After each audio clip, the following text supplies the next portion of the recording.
On n'est pas sérieux quand on a 17 ans. Eh oui, je sais, Rimbaud avait raison. Mais là, quand même, avec le bac français et tout, je crois que tu seras d'accord avec moi, un peu de sérieux ne nous fera pas de mal. Moi, c'est Anissa, et je te propose de t'aider à réviser. On y va ?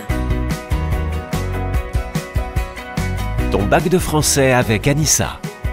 Aujourd'hui, eh bien justement, Rimbaud, avec le recueil de ses premières poésies, Les Cahiers de Douai.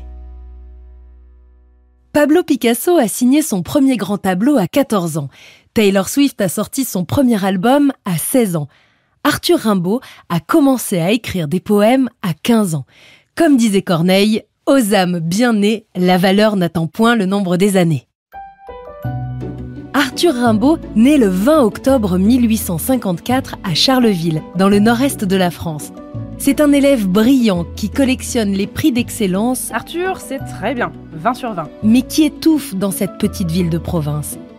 Son désir d'émancipation, de liberté, il l'exprime rapidement à travers la poésie. Et il rêve de se faire un nom, comme Baudelaire ou Hugo qu'il a lu ou étudié en classe. À cette époque, tous les arts, y compris la littérature, sont dominés par le courant romantique. Rimbaud, lui, admire les Parnassiens, un courant littéraire qui s'oppose justement au lyrisme du romantisme. Leur mot d'ordre, l'art pour l'art.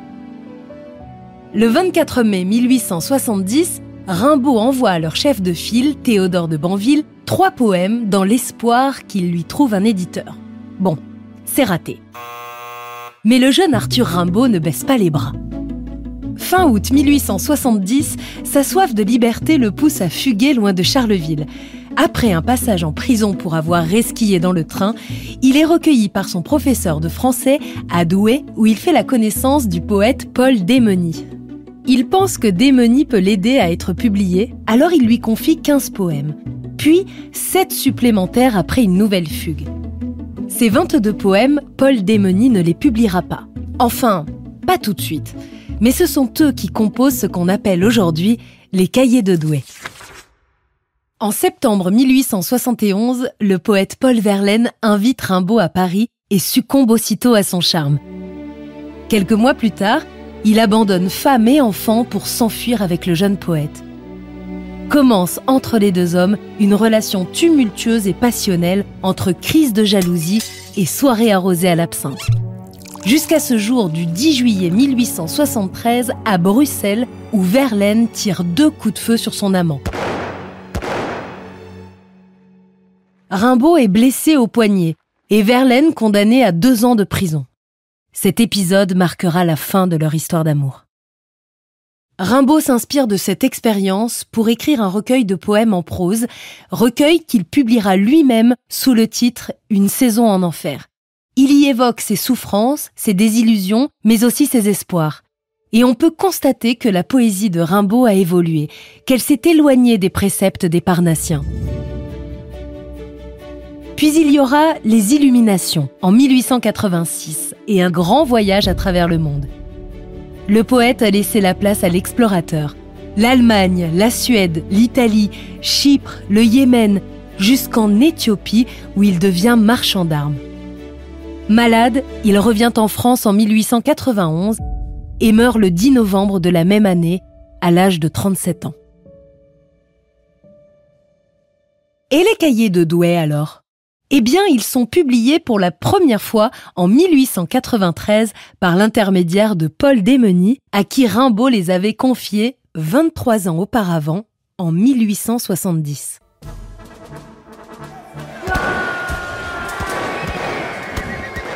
En 1870, la guerre éclate entre la France et la Prusse.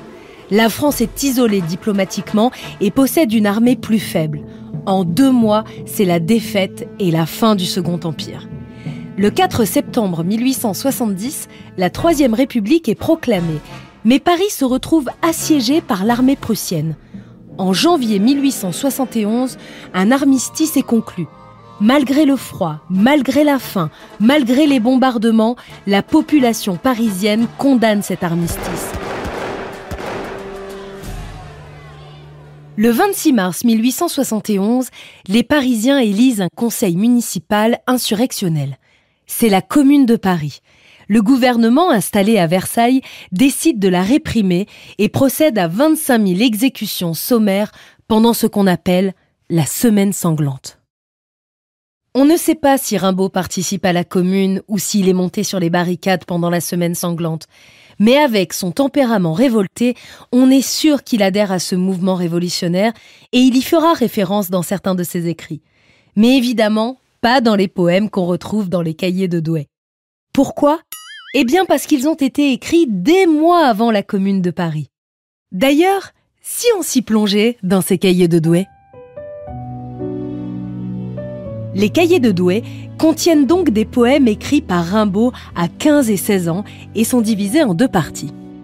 Premier cahier. Le premier cahier est composé de 15 poèmes. Les 2 premiers célèbrent la liberté individuelle, celle de savourer l'amour et la nature, alors que les 2 suivants célèbrent la liberté collective qui permet de s'affranchir de l'oppression politique et religieuse. Les 4 poèmes suivants proposent une réécriture de personnages célèbres. Suivent 4 autres poèmes qui ridiculisent la bourgeoisie. Enfin, les 3 derniers dénoncent la guerre, le patriotisme et brocardent le Second Empire. Second cahier. Le second cahier comporte 7 sonnets. Petit rappel, un sonnet, c'est un poème à la forme très codifiée. Il doit être composé de 14 vers et doit contenir 2 quatrains, c'est-à-dire des strophes de 4 vers suivies de 2 tercets, c'est-à-dire des strophes de 3 vers. Un exemple ? Eh bien, prenons le premier sonnet de ce second cahier. Il s'appelle « Rêver pour l'hiver ». Et ça fait comme ça. L'hiver, nous irons dans un petit wagon rose, avec des coussins bleus. Nous serons bien, un nid de baisers fous repose dans chaque coin moelleux. Ça, c'est le premier bloc de 4 vers, le premier quatrain. Et maintenant, le second.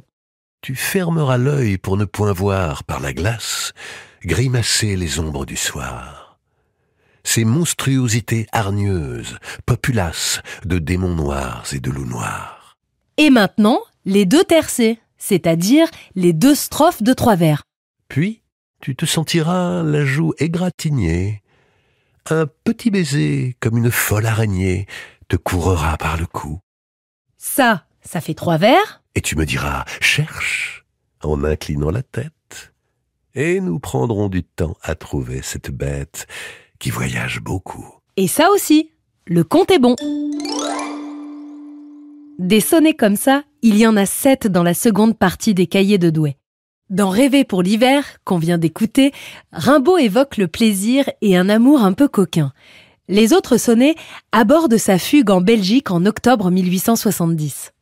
Et puis, il y a l'un de ses plus célèbres poèmes, Le Dormeur du Val. C'est un trou de verdure où chante une rivière, accrochant follement aux herbes des haillons d'argent, où le soleil de la montagne fière, lui, c'est un petit val qui mousse de rayons. Un soldat, jeune, bouche ouverte, tête nue, et la nuque baignant dans le frais cresson bleu, dort. Il est étendu dans l'herbe sous la nue, pâle dans son lit vert où la lumière pleut. Les pieds dans les glaïeuls, il dort, souriant comme sourirait un enfant malade. Il fait un somme. Nature, berce-le chaudement, il a froid. Les parfums ne font pas frissonner sa narine. Il dort dans le soleil, la main sur sa poitrine, tranquille. Il a 2 trous rouges au côté droit. C'est beau, hein ? C'est beau, mais pas seulement. Ça raconte aussi quelque chose. Le contraste entre la beauté de la nature et le corps du soldat étendu sur le sol. Ça surligne l'absurdité de la mort sur un champ de bataille. Et c'est ce qu'il y a de bien avec Rimbaud. On a la forme, mais on a aussi le fond. Commençons par la forme. Il y a un paradoxe avec la poésie de Rimbaud. Le poète y renouvelle profondément le genre et pourtant, il reste très attaché à une certaine tradition. Rien que l'utilisation des sonnets sur 12 des 22 poèmes présents dans le recueil. Le sonnet, c'est une forme de poésie qui est apparue au XVIe siècle en France. On peut difficilement parler de modernité ou de révolution. Pareil pour l'utilisation de l'alexandrin, ces vers de 12 syllabes qu'on trouve dans 17 des 22 poèmes des cahiers de Douai. L'alexandrin, c'est le vers classique par excellence, celui des tragédies de Corneille ou de Racine au XVIIe siècle. Là encore, c'est pas très moderne. Et pourtant, ici ou là, Rimbaud commence à renouveler la forme. Il ne respecte pas toujours les règles, pourtant très strictes, notamment sur le plan des rimes et des rythmes. Et puis sa poésie se fait plus prosaïque, avec des références au monde contemporain. Il utilise des mots familiers, la bedaine des bourgeois par exemple dans le poème à la musique. Penchons-nous maintenant sur le fond. Les cahiers de Douai frappent par leur liberté de ton. Rimbaud y enfreint les interdits, évoque des sujets tabous, fait preuve d'irrévérence envers des choses considérées comme sacrées. Il manie la parodie et la satire, le sarcasme parfois cruel. Dans Vénus Anadyomène, la Vénus sortant des eaux, magnifiée dans un tableau de Botticelli, devient ici, sous la plume de Rimbaud, une vieille prostituée atteinte de syphilis, sortant péniblement de sa baignoire. Ah bah bravo! La grande majorité des poèmes des cahiers de Douai est marquée par un esprit de révolte farouche contre la société et la bourgeoisie. Tous les bourgeois poussifs qu'étranglent les chaleurs portent les jeudis soirs leurs bêtises jalouses. Et si Rimbaud cible la bourgeoisie dominante désormais en France, il tape aussi sur l'Église qui étouffe et qui déteste voir les corps libres, alors que lui fait l'éloge d'une sensualité heureuse. Il ne faut pas oublier qu'Arthur Rimbaud est un adolescent de 15-16 ans quand il écrit les cahiers de Douai. Et l'adolescence est traditionnellement associée à la rébellion contre toutes les institutions du monde dit adulte. Rimbaud assume cette posture adolescente. Par exemple, c'est dans le poème Roman qu'il affirme qu'on n'est pas sérieux quand on a 17 ans. Autre cible de choix pour Rimbaud, le régime impérial. Napoléon III est attaqué tout au long du recueil. On le retrouve dans Rage de César, déchu et malade, en captivité après la capitulation, lui qui ne s'intéresse pas à la défaite de la France face à la Prusse, préférant regretter sa propre vie de débauche. Et puis, dans l'éclatante victoire de Sarrebruck, il apparaît sur son dada, une expression enfantine qui lui retire évidemment tout prestige. Au milieu, l'empereur, dans une apothéose bleue et jaune, s'en va raide sur son dada. Flamboyant, très heureux car il voit tout en rose, féroce comme Zeus et doux comme un papa. Bon bah voilà, on a bien bossé. Je crois que sur les cahiers de Douai, on est enfin prêt. Alors on résume. Voilà pourquoi tu vas adorer lire ou relire les cahiers de Douai. D'abord parce qu'ils ont été écrits par un lycéen de 16 ans. En octobre 1869, Rimbaud entre en classe de première. On disait classe de rhétorique au 19e. Et c'est à cette époque qu'il recopie dans ses cahiers ses poèmes magnifiques. Comme quoi on peut être lycéen et avoir déjà du talent. Mais ça, tu n'en doutais pas, n'est-ce pas ? Et ne doute pas non plus d'y retrouver des choses qui te parlent dans ces cahiers de Douai. Parce que qu'on soit à l'époque de Rimbaud ou à la nôtre, à 16 ans, on rêve tous des mêmes choses. La liberté, les voyages, l'amour. On veut s'amuser aussi. On se moque des conventions. Et puis un peu de soi-même. Et quand l'époque devient plus sombre et que la guerre éclate, on sait être lucide et en dénoncer l'absurdité et l'horreur. Et puis enfin, parce que ces cahiers marquent la naissance d'un poète. Bien sûr, l'évolution de leur auteur n'est pas encore achevée, mais certains des poèmes présents dans le recueil sont d'une audace et d'une modernité étonnante. Ces cahiers sont la première pierre du chemin qui mènera Rimbaud jusqu'à la légende. Et après lui, la poésie ne sera plus jamais la même. Une dernière petite info pour la route. Le 10 juin 1871, Arthur Rimbaud écrit à Paul Démeny, le poète à qui il a confié ses cahiers de Douai. Pour lui dire quoi ? Eh bien ceci. Brûlez, je le veux, et je crois que vous respecterez ma volonté, comme celle d'un mort. Brûlez tous les vers que je fus assez sot pour vous donner lors de mon séjour à Douai. Arthur Rimbaud demande qu'on brûle ses cahiers ? Heureusement que Paul Démeny ne l'a pas fait. Parce qu'avoue-le, on serait passé à côté d'un chef-d'œuvre.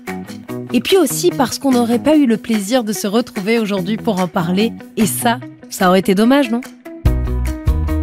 Si tu veux réviser un autre livre au programme du bac français, ou tout simplement plonger dans l'un des grands chefs-d'œuvre de la littérature française, Retrouve-moi dans un autre épisode de ce podcast.